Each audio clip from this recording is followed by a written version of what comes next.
সবাই কেমন আছেন? আশা করছি আল্লাহর রহমতে সবাই সুস্থ আছেন, ভালো আছেন। আলহামদুলিল্লাহ আমরাও ভালো আছি। আরো একটি নতুন ভিডিও দেখার জন্য আপনাদের সবাইকে আমন্ত্রণ জানাচ্ছি। আশা করছি আমার আজকে ভিডিওটি আপনাদের কাছে খুব ভালো লাগবে। ভিডিও শুরুতে সবার কাছে একটা লাইক চেয়ে নিচ্ছি, প্লিজ একটা লাইক দিয়ে পুরো ভিডিওটা কন্টিনিউ করবেন। আজকে সকালবেলা ভাত রান্না করেছিলাম, তো বাচ্চারা ভাত খেয়ে মাদ্রাসায় চলে গিয়েছে।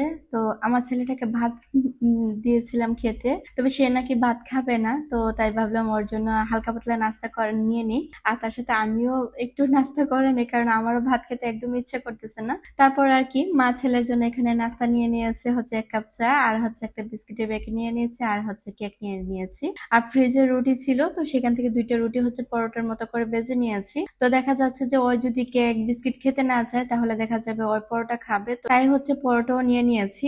তো সত্যিই কিন্তু সে কিন্তু বিস্কিট আর কেক খায়নি, তো সে পরোটাই খেয়েছে। তো যেটাই খাক না কেন, সে একটু খেলে আমার চলে আর কি। সকালবেলা একটু নাস্তা মানিয়ে আমার কাছে অনেক কিছু। আমি ভাত একদমই খেতে পারি না, তাই সকালবেলা একটু হলেও নাস্তা করে নিই। পরে হচ্ছে 10টা 11টা 12টা বাজে অল্প করে কয়েকটা ভাত খেয়ে নিই, এতে করে দেখা যায় আমার সারাদিন এমনিতেই চলে যায়। আচ্ছা, আপনারা কে কে নাস্তা বেশি পছন্দ করেন আর ভাত বেশি পছন্দ করেন কমেন্ট করে জানাবেন তো, দেখি আমার মতো কে কে আছে সকালবেলা নাস্তাটা বেশি ভালো লাগে। যখন দেখি যে আপনাদের অনেক কিছুর সাথে আমারও অনেক কিছু মিলে যায়, তখন না অনেক বেশি ভালো লাগে। তখন মনে হয় না আমি একা না, আমার মতো অনেকেই আছে।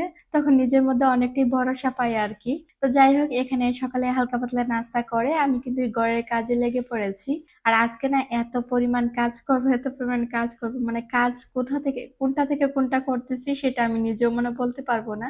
যে কাজটা দেখতেছি বেশি পড়ে আছে, সেই কাজটি আজকে করতেছি। বাচ্চাদের পড়া টেবিলটা আমার 2 দিন পর পরে গুছিয়ে দিতে হয়, তা না হলে দেখা যায় ওরা অনেকটা এলোমেলো করে ফেলে। তারপরও দেখা যায় যে বাহির থেকে অনেক বেশি ধুলা পড়ে, যার কারণে কয়েকদিন পর পরে আমার বেশি পরিষ্কার করতে হয়। আর প্লাইউডের মধ্যে ময়লা পড়লে বোঝাই তো যা যে কি পরিমাণ ধুল পড়ে আছে। সেগুলো মুছা না দিলে কিন্তু দেখতে বেশি খারাপ লাগে, আর মুছে নিলে একদম চকচক করে। তো আসলে চকচক জিনিসটা আমরা বেশি পছন্দ করি, আর বাচ্চারা যেহেতু এটা ইউজ করে, তাই আমি সবসময় চেষ্টা করি সবসময় মুছে রাখার। রুম গোছানোর অভ্যাসেই ঘর থাকবে সবসময় পরিপাটি। ঘর সবসময় ঝকঝকে পরিপাটি রাখতে হলে প্রতিদিন অনেক সময় নিয়ে পরিষ্কার করার প্রয়োজন হয় না। ছোট ছোট কিছু অভ্যাস গড়ে তুললেই ঘর সুন্দর গোছানো রাখা সম্ভব। আমরা যেখান থেকে যে জিনিসগুলো নিয়ে ব্যবহার করি, ঠিক কাজ শেষ করার, কিন্তু এই জিনিসগুলো আবার জায়গা মতো এনে রেখে দিলে তেমন একটা এলোমেলো হয় না। তবে হ্যাঁ, এই জিনিসগুলো নিচে যে ধুলাবালি গুলো পড়ে, তবে সেগুলো আমাদের মুছে নিতে হয় কিছুদিন পর পরই। অনেকেই ভাবতে পারেন আমরা বড়রা তো যেখান থেকে যেটা নেই সেখানেই সেটা আবার রেখে দিই, তবে বাচ্চারা কি করবে? আমি গ্যারান্টি দিয়ে বলতে পারি, আপনাদের বাচ্চাদেরকে যদি অভ্যাস করান, বাচ্চারাও ঠিক আপনাদের মতনই মেনটেন করে চলবে। শুধু আপনাদের শিখানোর অপেক্ষা, যদি আপনারা শিখান অবশ্যই বাচ্চারা শিখবে। আমরা অনেক সময় কি করি যে বাবু ছোট, বাবু বুঝে না এগুলা কিভাবে গুছিয়ে রাখবে, বা ওরা তো এখন এলোমেলো করার সময় এলোমেলো তো করবেই। তবে আমাদের এই চিন্তা ভাবনাটা না একদমই চেঞ্জ করতে হবে। আপনি যদি বাচ্চাদেরকে খেলনা নামিয়ে দেন যে বাচ্চারা খেলার জন্য, ওই খেলনাগুলো বাচ্চাকে বলবেন বাবা এইটার মধ্যে গুছিয়ে রাখো, দেখবেন ঠিক সুন্দর করে গুছিয়ে রাখবে। আসলে আমরা বাচ্চাদেরকে যেভাবে শিখাই সেভাবে শিখবে। আসলে আমরা মায়েরা অনেক সময় শিখাতে চাই না। কিউট স্টোরি আইডি থেকে আমার এক প্রিয় আপু কমেন্ট করেছিল যে আপু, বাচ্চাদের পড়ার টেবিলটা একটু ভালোভাবে দেখিয়ে দিও ভিডিওতে। তো এই তো আপু, তোমার জন্য আজকে আমি ভিডিওতে দেখিয়ে দিচ্ছি।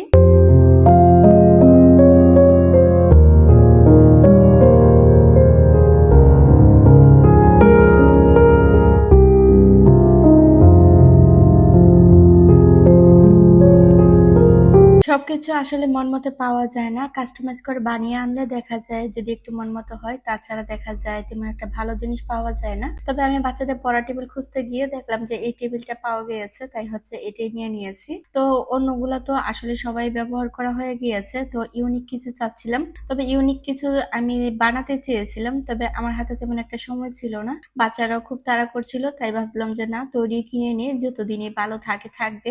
তো এই তো আমি হচ্ছে ফ্রিজ থেকে মাছ নামিয়ে নিয়েছি। দুপুরে রান্নার প্রায় অলরেডি সময় হয়ে গিয়েছে। বাকি কাজগুলো হচ্ছে রান্নার পরে করব। আগে তো রান্না করতে হবে, যেহেতু ঘরে বাচ্চা আছে। বাচ্চাদের যদি টাইম মতো খাবার না দিতে পারি, তাহলে দেখা যাবে যে আমার কাজ তো রয়ে যাবে, তবে রান্না অনেক পিছিয়ে যাবে। সেই কারণে তাড়াতাড়ি করে রান্নাটা বসিয়ে দিচ্ছি। এখানে মাছ ভিজিয়ে তারপর হচ্ছে মাছের চামড়াগুলো ছুলে নিয়েছি, এখন হচ্ছে মাছগুলো ভেজে নিচ্ছি। বাংলাদেশি ব্লগার দিলারা আইডি থেকে আমার এক মিষ্টি আপু কমেন্ট করেছে, আসসালামু আলাইকুম আপু। ওয়ালাইকুম আসসালাম আপু। চিংড়ি মাছ ভালো রাখার উপায় খুব ভালো লাগলো আপু। ছোট বাচ্চাদের খাবার শেখানোর বিষয়টা সত্যি অসাধারণ লাগলো। চিংড়ি মাছ দিয়ে বেগুন ডাল দিয়ে চাল কুমড়ার রেসিপি দারুণ হয়েছে। পুরো ভিডিওটি খুব ভালো লাগলো আপি। পরবর্তী ভিডিও দেখার অপেক্ষা রইলাম আপু। আল্লাহ হাফেজ। আসসালামু আলাইকুম। ওয়ালাইকুম আসসালাম আপু। এত সুন্দর করে মিষ্টি করে একটা কমেন্ট করার জন্য আপু তোমাকে অসংখ্য অসংখ্য ধন্যবাদ আপু। মুক্তা সজল আইডি থেকে আমার এক প্রিয় আপু কমেন্ট করেছে, আপু আপনার ভিডিওগুলো আমার খুব ভালো লাগে। আমার জন্য একটু দোয়া করবেন।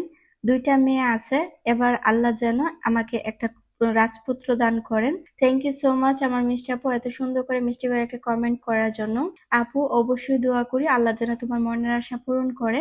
আল্লাহর কাছে নামাজ পড়ে দোয়া করো, আল্লাহ অবশ্যই তোমার মনের আশা পূরণ করবে। নুসরাত আইডি থেকে আমার এক প্রিয় আপু কমেন্ট করেছে, আপু তুমি যখন ডিপ ক্লিনের কাজ করো তখন তোমার ছোট ছেলেটা কি করে? অনেক অনেক ধন্যবাদ আপু এত সুন্দর করে একটা কমেন্ট করার জন্য। আপু আমি যখন কাজ করি ওর যখন ভালো না লাগে তখন হচ্ছে আমার পিছে পিছে ঘুরে, তা না হলে দেখা যায় ওই বসে বসে খেলাধুলা করে। ওকে যখন খাওয়া দাওয়া শেষ করে দিই তখন ওই হচ্ছে ওর মন মতো করে ঘোরাফেরা করে, আর আমি আমার কাজ করি। মানে মূলত কথা হচ্ছে ছেলে ছেলের জায়গায় ব্যস্ত থাকে আর আমি আমার জায়গায় ব্যস্ত থাকি।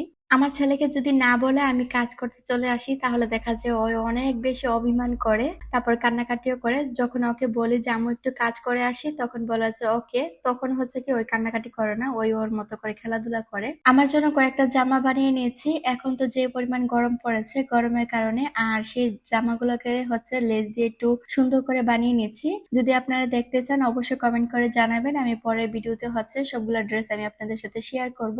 তাহলে দেখা যাবে আপনারাও একটু আইডিয়া পেয়ে বানাতে পারবেন, কারণ আমরা এই সব কাপড় কিন্তু লেস দিয়ে বানালে দেখতে বেশি ভালো লাগে। তো আমি আমার কিন্তু প্রায় ড্রেসই হচ্ছে লেস দিয়ে বানানো থাকে। তো এখন যে তৈরি ড্রেসগুলো আছে ওইগুলো পরে পরে শেষ করার চেষ্টা করতেছি। আচ্ছা যাই হোক, ড্রেসগুলো বানানো শেষ করে চলে গিয়েছিলাম একটু বাজারে। আমার আলমারির মিররটা হচ্ছে ভেঙে গিয়েছিল, তো সেটা এনেছি, আর তার সাথে হচ্ছে এখানে একটা ওভেন রেখে এনেছি। আমার ওভেন গুলো আসলে রাখার মতো তেমন জায়গা খুঁজে পাচ্ছিলাম না, তো যেহেতু জায়গা খুঁজে পাচ্ছিলাম না তাই অনেকদিন ধরে চাচ্ছিলাম একটা ওভেন রেক আনবো। আসলে মার্কেটে গিয়ে আমি কেন যেন ওভেন রেক পাই না। ওনারা বলে যে ওভেন রেক নাকি অর্ডার দিয়ে বানাতে হয়, তা না হলে কি দেখা যায় তৈরি নাকি পাওয়া যায় না। তো আজকে যাওয়ার পর দেখলাম যে তৈরি একটা পেয়েছি, তো যেরকমই হোক না কেন আমি পেয়েছি, তারপর হচ্ছে নিয়ে এসেছি। যে এটার মধ্যে প্রচন্ড ধুল পড়ে আছে, তো সেগুলো ভালো করে মুছে নিচ্ছি।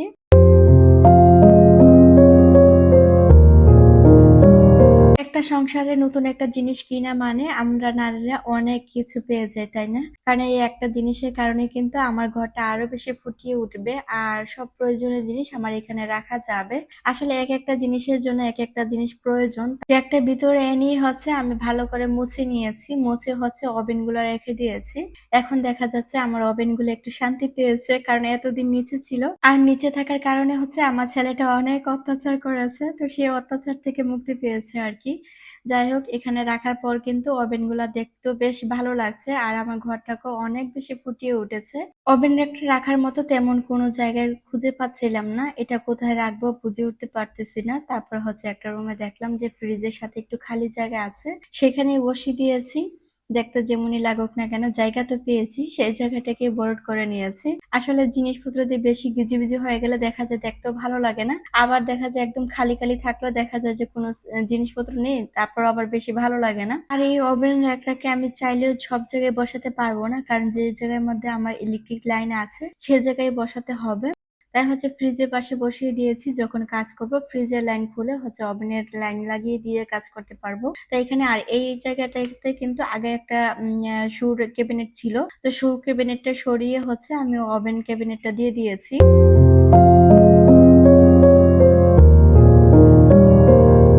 এই রুমে যেহেতু কেউ থাকা হয় না তাই তেমন একটা বেশি আসাও হয় না, যদি কোনো প্রয়োজন লাগে তাহলে দেখা যায় আসা হয়, তা না হলে দেখা যায় তেমন একটা আসা যাওয়া হয় না। তো যে রুমটার মধ্যে বেশি থাকা হয় ওই রুমের মধ্যে হচ্ছে সবাই মিলে বসে থাকি আর কি। বাচ্চাদের জন্য পোলাও মুরগ এনেছিলাম, তো সেটাই এখন ঢেলে নিচ্ছি। তো বাচ্চাদেরকে হচ্ছে আমি নিজেই খাইয়ে দেবো, তাই হচ্ছে একটা প্লেটে নিয়ে নিয়েছি। আজকে সংসারে যে পরিমাণ কাজ করেছি সবগুলা যদি আপনাদের কাছে শেয়ার করতে যেতাম তাহলে দেখা যেত সারাদিনই কভার হয়ে যেত। আর আপনারাও দেখতে দেখতে একদম বোর হয়ে যেতেন। কারণ দেখা যাচ্ছে যে এখন আপনারা আমার ভিডিও তেমন একটা ভালোভাবে দেখতে চান না। দেখা যায় আমি কিন্তু এখন 14 মিনিট 15 মিনিট করে একটা ভিডিও দিই, যাতে করে আপনাদের একটু ভালো লাগে, বেশি না দেখেন, একটু হলেও যাতে দেখেন। তো সেটাতে দেখা যায় আপনারা 2 থেকে 3 মিনিটের মধ্যে দেখে শেষ করে ফেলেন। তো এর ভিতরে কিন্তু আসলে এই যে 15 মিনিট 16 মিনিট যে ভিডিওটা তৈরি করি, ওই ভিডিওটা তৈরি করাটা কিন্তু আসলে অনেক কষ্ট। সেটা একমাত্র আমরা বুঝি, আপনারা বুঝবেন না। তো তাই বলছি কি, আপনাদেরকে একটু রিকোয়েস্ট করব, যদি আপনাদের ভালো না লাগে ঠিক আছে স্কিপ করতে পারেন, আর যদি ভালো লাগে তাহলে একটু দেখবেন, দেখে হচ্ছে একটা লাইক দিয়ে দিবেন। এগুলা দেখলে না মাঝে মাঝে মনে হয় যে ইউটিউব ছেড়ে দেই, তবে ওই যে আপনাদের কিছু সুন্দর সুন্দর কমেন্টের কারণে কিন্তু আমাকে আঁকড়ে ধরে এই চ্যানেলের মধ্যে। আপনাদের এই কমেন্ট গুলার মায়ায় পড়ে গিয়েছি, তাই হচ্ছে চ্যানেলটা চাইলেও আমি ছাড়তে পারি না। কারণ যতবারই ছাড়ার চিন্তা করি না কেন, ততবারই দেখা যায় যে আপনাদের এই সুন্দর সুন্দর কমেন্ট গুলো আমাকে বিশেষ করে অনেক কিছু মনে করিয়ে দেয়, যে আমি এই জায়গায় এসেছি, যাই হোক না কেন আপুরা যে আমাকে এতটা ভালোবাসা দিচ্ছে, বা আমার পাশে যে আছে এত সুন্দর করে কমেন্ট যে করে, সেগুলো পেয়ে কেন যে আমার মনটা বিশেষ করে অনেক বেশি ভালো হয়ে যায়। অনেক কথা তো বলে ফেললাম, এখনো কি কেউ আছেন কিনা আমার চ্যানেলে জানি না। যদি কেউ থেকে থাকেন লাইক দিতে ভুলে যান, প্লিজ একটা লাইক দিয়ে দিবেন। আর আপনি যদি আমার চ্যানেলে নতুন হয়ে থাকেন, চাইলে আমার চ্যানেলটাকে সাবস্ক্রাইব করে পাশে থাকা বেল অল অপশনে ক্লিক করে রাখতে পারেন। এতে করে আমি যখনই ভিডিও ছাড়বো সাথে সাথে নোটিফিকেশন পেয়ে যাবেন। আর আপনি যদি এই কাজটি আরো আগে করে থাকেন তাহলে আপনাকে অসংখ্য ধন্যবাদ। আজকের রুমে যত ফার্নিচার আছে সবগুলোই হচ্ছে ভালোভাবে মুছে নিয়েছি, আর এই ফার্নিচার গুলো কিন্তু অনেক দিন ধরে মোছা হয়নি। আপনারা দেখেই বুঝতে পারতেছেন যে কত পরিমাণ ময়লা পড়ে আছে। এখানে হচ্ছে বেডের সাইড টেবিলটা, এটার মধ্যে হচ্ছে এটা হচ্ছে একরকম দেখতে দেখতে আমার কেন যেন ভালো লাগতেছে না, আর এটা কেমন যেন হয়ে গিয়েছে। তাই ভাবছি এটাকে একটু নতুন লুক দেব। তো চলুন নতুন লুক দেওয়া শুরু করে দিই। এই তো আমি হচ্ছে পিঙ্ক কালার করে নিয়েছি, আর তার পাশে হচ্ছে সাইড দিয়ে আমি একটু গোল্ডেন কালার করে নিচ্ছি।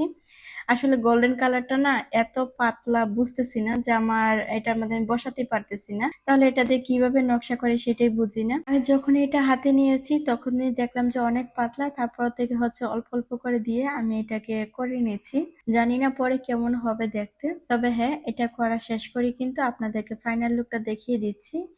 এই তো কেমন হয়েছে অবশ্যই কমেন্ট করে জানাবেন। আমি যেটুকু পেরেছি সেটুকুই রং করেছি। তবে আগের কালারটা আমার কেন যে ভালো লাগছিল না টেবিলটার মধ্যে, তাই হচ্ছে পিঙ্ক কালারটা করে নিয়েছি।